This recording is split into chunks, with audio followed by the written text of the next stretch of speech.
Although I'm of the firm belief that this is a series you should watch after Fate Zero, there will be no spoilers for Zero in this video, or of course for Fate Stay Night itself.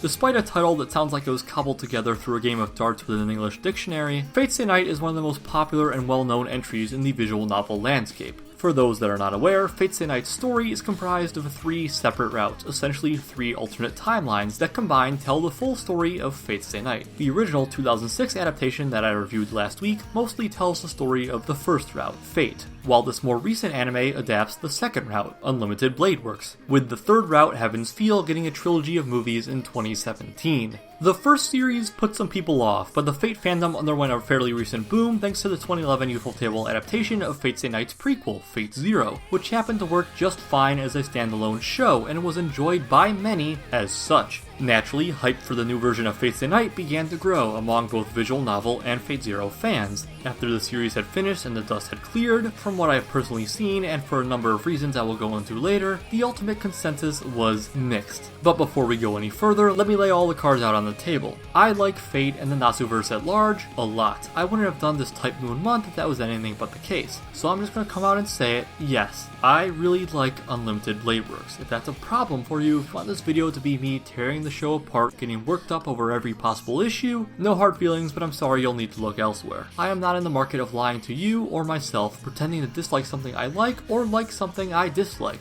Now that said, this is a review I've been writing, rewriting, and rewriting since literally the day the series ended almost exactly 1 year ago. I doubt it'll live up to the expectations that a statement like that sets, but without further ado, please enjoy this review of Fate Stay Night Unlimited Blade Works.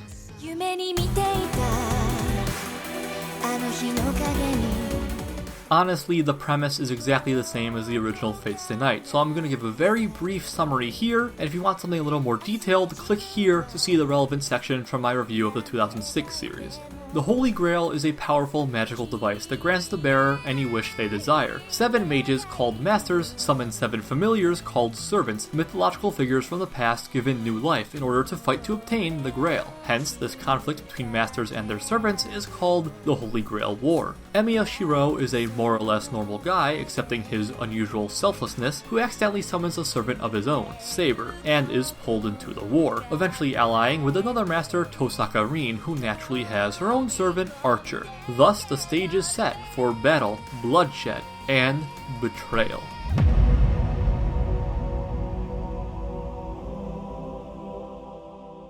At the time of Unlimited Blade Works' release, it had been over 2 years since Fate Zero, and Ufotable did not spend it lying down. This series, appropriately dubbed Unlimited Budget Works by fans, tops even its predecessor in the visuals department, with production values that are easily film quality and may very well be the best I've ever seen in a TV anime. Every shot is polished to the utmost degree. You'll never see the characters go off model or the effects team cut corners. It's not solely the animation itself that's so great, it's the whole package. The environments and effects are more gorgeous than ever, every scene littered with lush, detailed backgrounds, and the stunningly fast-paced fight scenes, markedly improved from Zero's already stellar brawls, will drop your jaw. The actual style is more or less the Ufotable norm, which is, to quote my own Fate Zero review, not particularly outrageous or bombastic, but simply consistent and elegant. I also found the characters' faces surprisingly expressive compared to the usual that we see from anime, especially when it came to depicting Tosaka's exaggerated reactions. Additionally, I feel Fate Stay Night is much more effective than its prequel at conveying the pure power and ability of the servants. Servants aren't just regular guys with cool weapons, they are almost literally magical essence given physical form. It follows that everything from the servants' strength and abilities to their speed and reaction time utterly transcends the normal human boundaries, and the battles reflect that.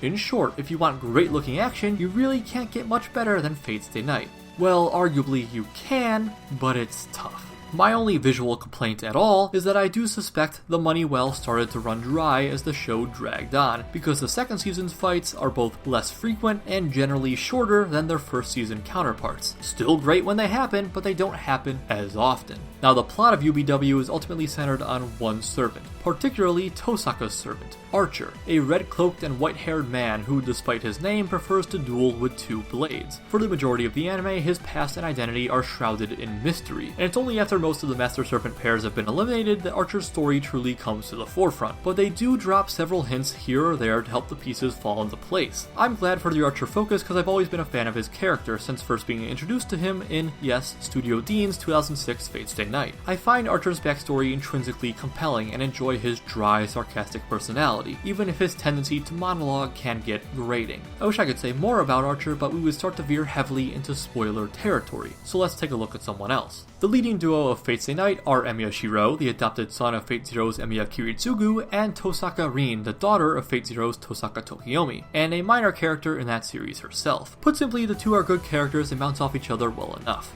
Ooh, before I get lynched for calling Shiro a good character, let me explain. At the outset, Shiro plays the role of a regular guy who, despite inadvertently becoming a master and joining the Holy Grail War, has little knowledge or experience in magical affairs and isn't exactly cut out for a grueling deathmatch to begin with. Shiro gets a fair amount of hate for being a generic shonen protagonist with his fixation on justice and helpfulness, as well as some questionably convenient power-ups and feats of strength as the story unfolds. While I understand the sentiment, I certainly do not agree with it. Shiro as a person was left broken and incomplete by the events of Fate Zero, which I won't elaborate on further because, again, spoilers. So he latched onto the hopes and ideals of the one man who appeared to him in his hour of need. Over the years, this has led to an individual that is fundamentally flawed as a human being, a body that values all other lives over his own and believes that it is his duty to save everyone and become a hero of justice. A recurring theme of Fate Stay Night as a whole, and Unlimited Blade Works in particular, as well as the eventual Heaven's Feel adaptation, is the conflict between Shiro's ideals and the harsh reality of the Holy Grail War, a battleground where saving everyone is literally impossible. That dissonance comes to a head in some surprisingly literal ways by the series finale, and Shiro's confrontation with his impossible ideal make for some of the show's best moments, if rather long ones.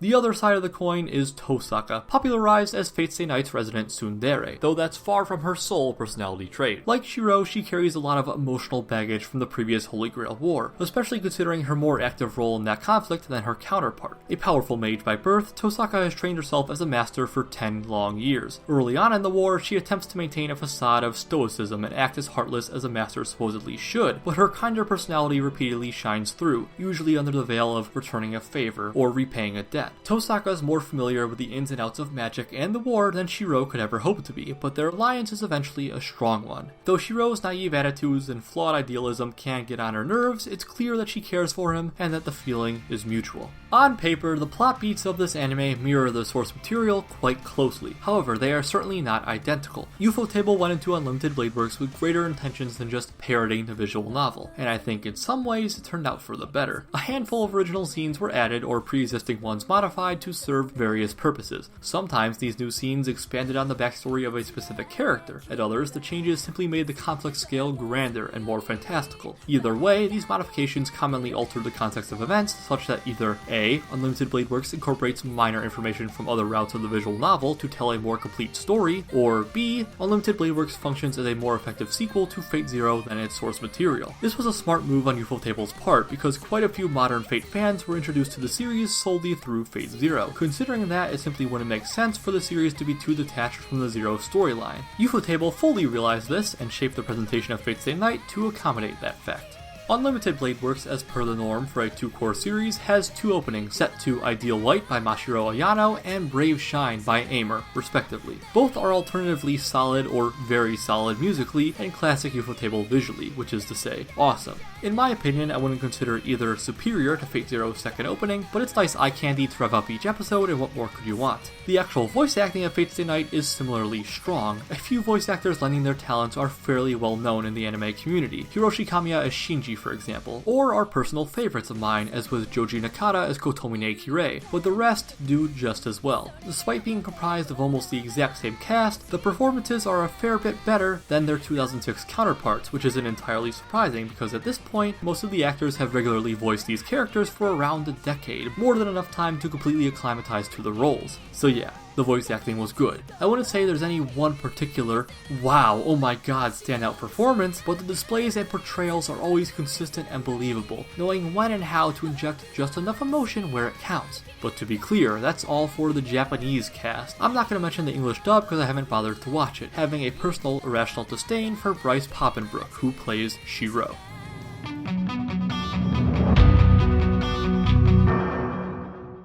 Listen, I like Kalafina as much as the next guy. They're responsible for some of my favorite anime themes, such as Fate Zero's stellar second opening, as well as several solid songs from Madoka Magica and Kara no Kyokai. Nonetheless, I couldn't help but feel that their work on Unlimited Blade Works credits, with Believe and Ring Your Bell, was, well, generic. They absolutely sounded like Kalafina, but the pieces lacked any real distinguishing features from the multitude of work that the group has already done. Make no mistake, these are not truly bad songs, but they were a disappointment compared to what Kalafina has led me to expect. There just wasn't a lot to either piece, and certainly did nothing to make the credits stand out, which is unfortunate because the visuals were just as uninspired, boring, slow pans over images of the cast. I think most everyone would agree that some of Unlimited Blade Works' largest problems stem from its plot, partially for reasons inherent to the nature of the series. It finds itself in the awkward position of being an adaptation of the intended second storyline to a 3-route visual novel, while at the same time trying to function as both a sequel to Fate Zero for Fate Zero fans and a standalone experience for newcomers to the universe. It doesn't stick the landing for all of these. First of all, definitely do not watch this first. Despite how the visual novel was designed as the first Fate experience, this anime is a terrible place to enter the franchise for several reasons, but I have a whole other video about that. It's oldish and can be a little rough around the edges, but the arguments I put forth still more or less mirror my current thoughts, those being, watch Fate Zero or even the 2006 adaptation first, but definitely not this. Beyond that, Ufotable did an admirable job of making Unlimited Blade Works feel as complete a story as possible, and actually filled in more gaps than I was expecting. But, by nature of essentially being only a third of the visual novel, there are still several tidbits left underdeveloped or unresolved. Saber gets shafted, her story goes almost nowhere since this isn't the Fate route. Same for Sakura, you've gotta wait for Heaven's Feel with that. Likewise, the roles and backstories of Fate Zero's 2 survivors, you know who they are if you've seen the series, get very little proper explanation, as if it's assumed you already know who they are. Ironically, this means that many of Zero's characters just don't get a proper send-off by virtue of this simply being not the right story for that. The show also has a habit of plopping servant identities or other semi-important developments right in your lap, because a straight one-to-one adaptation of the route wouldn't have told you about them at all. So, without compromising the adaptation, they had to communicate this information through incidental means. I haven't even touched on a number of other smaller questions that also go unanswered, merely because they were not immediately important to the Unlimited Blade Works story. Most of them will get resolved in Heaven's Feel, but I must warn you that this story, as is not totally complete. Even putting the whole incomplete aspect of the plot aside, it also just isn't always all that great, making occasional but noticeable use of contrivances or straight Deus Ex Machina, usually for the purpose of allowing the story to continue and avoiding an abrupt conclusion for our heroes. For instance, on multiple occasions in wildly different circumstances, enemy servants and or masters will appear, fight for a bit, then disperse for no discernible reason, leaving with a line that says something to the effect of either, "I'll get you next time," or "I could easily kill you now." But I won't. Plus, like Fate Zero before it, Unlimited Blade Works can be way too talky for its own good. Several characters, some more than others, love to take reprieves from their epic fights to spout pseudo-philosophical lectures, and these moments can feel anywhere from awkward and ham-fisted to outright boring. In certain scenes later in the series, you even get the impression that the same things are being repeated over and over, but phrased in minutely different ways in a blatant attempt to make it seem like the conversation had actually progressed, when in fact nothing had changed at all besides wasting your time reiterating 5 to 10 minutes of babble. To repeat myself from my Fate Zero review, talk is fine. I have no problem with talk, but you need to have a point. You can't just keep going in circles, feigning some kind of greater importance despite saying so very little. Here's a good idea. Have a point. It makes it so much more interesting for the listener. Being so frickin' roundabout with its dialogue affects, and in some cases dramatically affects, Fate Stay Night's pacing. The show was already deliberately paced, but when it decides to spend episode after episode on superfluous conversation, especially in the back half of its second season, things get tiring very quickly. Even now, when you can blitz through several episodes in a single sitting without having to wait till next week, the wonky pacing is a noticeable damper on the experience. The last thing I've got for the plot is less a complaint and more a warning. If you want more of exactly what Fate Zero gave, a score of masters that receive relatively equal focus with no clear initial protagonist, this is not the place to find it. Fate Stay Night is a story of Emiya Shiro, not the Holy Grail War as a whole. You will see nothing of certain servants or masters for many episodes on end, making the Holy Grail War feel less like a free-for-all between mages and more like a shonen tournament with Emiya at the center. Whether this is inherently good or bad depends more on your taste in entertainment than anything else, but since the two shows are so different despite being prequel and sequel, it is very much worth noting. Lastly, we come to the music. Fate has had a strong track record with soundtracks, including Kenji Kawai's compositions for the 2006 version and Yuki Kajira's usual greatness with Fate Zero. It is then unfortunate that the music of Unlimited Blade Works, while not bad, is so forgettable. First off, as some Fate fans would tell you, Unlimited Blade Works makes disappointingly infrequent use of tracks from the visual novel. I don't believe an adaptation should be faulted for this, but it would be easier to defend that argument if the new soundtrack was up to snuff. And, well, it's not. It's kinda just generic, dramatic music. Of all the original material composed for the series, I only ever really noticed 2, maybe 3 songs, all for their use as character themes. Certainly, a lackluster soundtrack is better than one that actively detracts from the scene, but it is disappointing nonetheless. There are a few exceptions, but most are either versions of visual novel songs, like the compulsory Emiya remix, or vocal insert songs, like a Lisa version of This Illusion and Last Stardust by Aimer. I will say though, while listening to the soundtrack on its own, independent of the show, I quite liked it, which implies that the composition itself is not to blame, but rather its use or lack thereof during the series.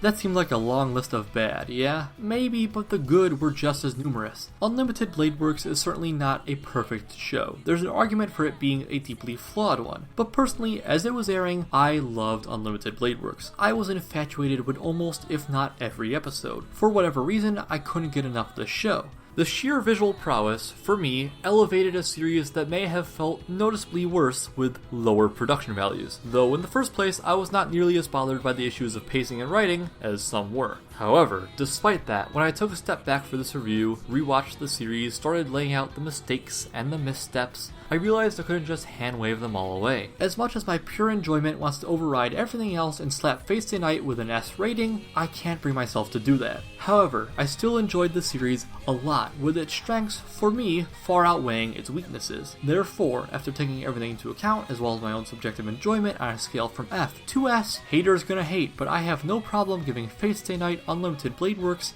an A rating. Doubtless there are some people out there that feel even this rating is far too high, especially considering how much time I spent discussing at length the show's admittedly noticeable faults. But this is my review, my opinion, and my enjoyment. You can't tell me I'm incorrect for liking something, especially when I've spent the past 15 minutes talking about it. It does bear repeating that if you are fairly new to the Fate franchise, you can't come into this expecting Fate Zero 2. Unlimited Blade Works is more in line with a well-done shonen action show, while Fate Zero is a darker and frankly more mature piece. However, for you Zero fans that didn't like Unlimited Blade Works, I implore you to wait and give Heaven's Feel a shot before writing Fate Stay Night off entirely. In many ways, it is the route that's closest to being a true sequel to the pieces Zero set up, tonally and otherwise. Fate Stay Night Unlimited Blade Works is currently available for legal streaming from Crunchyroll, Hulu, Netflix, and Viewster. I believe Netflix hosts the dub if you're into that sort of thing. And that'll do it. Thanks for watching, have a great day, leave any feedback in the comments, subscribe if you want more, and thank you for enjoying this Type Moon month. It was a fair bit of work on my part, but I had a lot of fun. If there's anything you'd like to see reviewed, by all means tell me. See you next time.